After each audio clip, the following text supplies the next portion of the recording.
Hello বন্ধুরা, আমার চ্যানেলে সবাইকে স্বাগত জানিয়ে শুরু করছি আমার আজকের রেসিপি ডিমের কালিয়া। তাহলে আসুন দেখে নেওয়া যাক যে আমি এই দারুণ স্বাদে ডিমের কালিয়া কিভাবে বানালাম।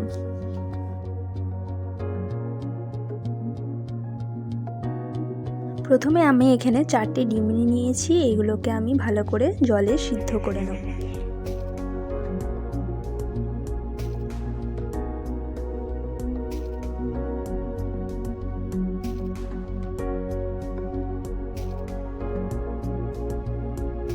একটা চামচের সাহায্যে আমি ডিমগুলোকে পাল্টে দেবো। যতক্ষণ ডিমটা সিদ্ধ হচ্ছে আমি অন্যদিকে একটা মশলার পেস্ট তৈরি করে নেবো। এখানে নিয়েছি 2টো কাঁচা লঙ্কা, আদা, রসুন আর 6টা মতো শুকনো লঙ্কা।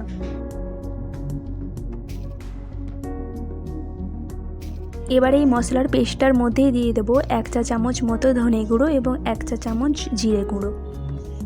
এবার ভালো করে পেস্টের মধ্যে এই শুকনো মশলাগুলোকে মিশিয়ে নেব। এখানে আমি 3টে পেঁয়াজ সরু সরু করে কুচিয়ে রেখেছি। এখানে আমাদের ডিমটা সিদ্ধ হয়ে গেছে, এবার এগুলোকে ছাড়িয়ে নিয়েছি। এবার তেলে ডিমগুলোকে ভাজবো। তার জন্য এখানে কড়াইয়ে সর্ষে তেল দিয়ে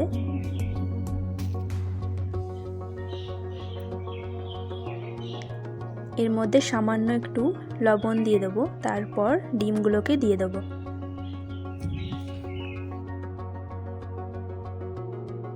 এবার ডিমগুলোকে একটু ভালো করে নেড়ে চেড়ে একটু ভাজা ভাজা করে নেব। একটুখানি সামান্য দিয়ে দেবো হলুদ গুঁড়ো, যাতে কালারটা ভালো হয়।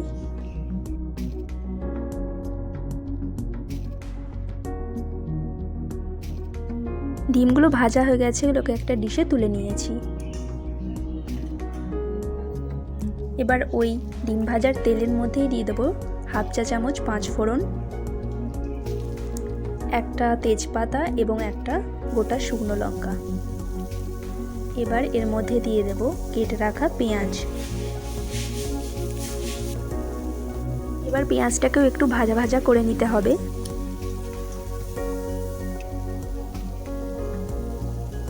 এবার এখানে পেঁয়াজের মধ্যে দিয়ে দেবো পরিমাণ মতো লবণ। লবণটা পেঁয়াজের মধ্যে দিলে পেঁয়াজটা তাড়াতাড়ি সফট হয়ে যায়।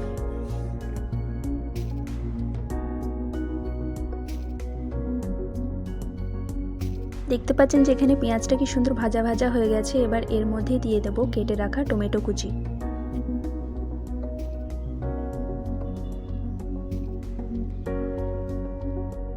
এবার টমেটোটা একটু ভাজা ভাজা করে নেব।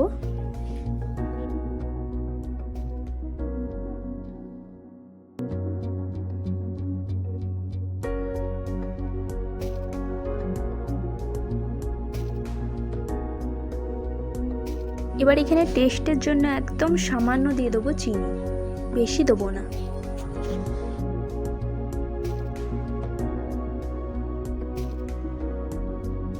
এবার টমেটোটা সফট হয়ে গেছে, এবার এর মধ্যে দিয়ে দেবো পেস্ট করে রাখা মশলা।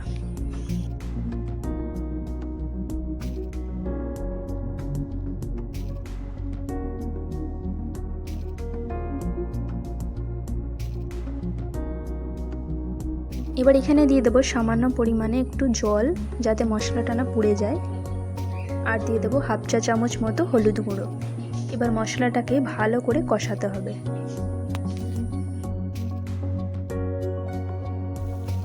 এবার এর মধ্যে দিয়ে দেবো 1/2 চা চামচ মতো কাশ্মীরি লাল লঙ্কার গুঁড়ো।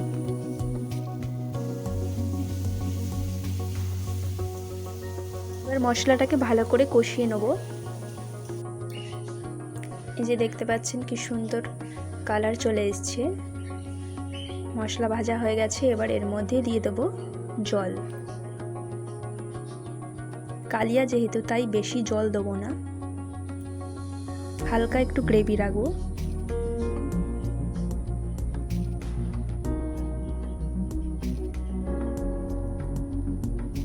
এবার গ্রেভিটা একটু ফুটে উঠলেই এর মধ্যে দিয়ে দেবো ভেজে রাখা ডিমগুলোকে।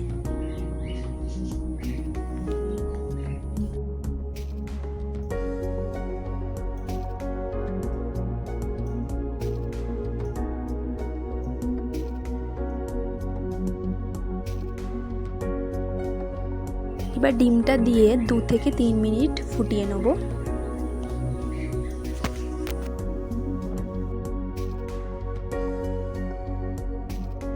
ব্যাস, এবার আমার রান্না হয়েই এসছে। এইটা যখন ঠান্ডা হয়ে যাবে তখন আপনা আপনি গ্রেভি থেকে তেল বেরিয়ে আসবে। এই যে আমি একটা ডিশে নামিয়ে নিয়েছি, দেখুন যেমন দেখতে তেমন খেতে অসাধারণ। আপনারা ট্রাই করবেন। তাহলে কারা কারা ডিমের কালিয়া খেতে পছন্দ করে অবশ্যই কমেন্ট করে জানাবেন। আর এইভাবেই আমার চ্যানেলের পাশে থাকবেন। ধন্যবাদ।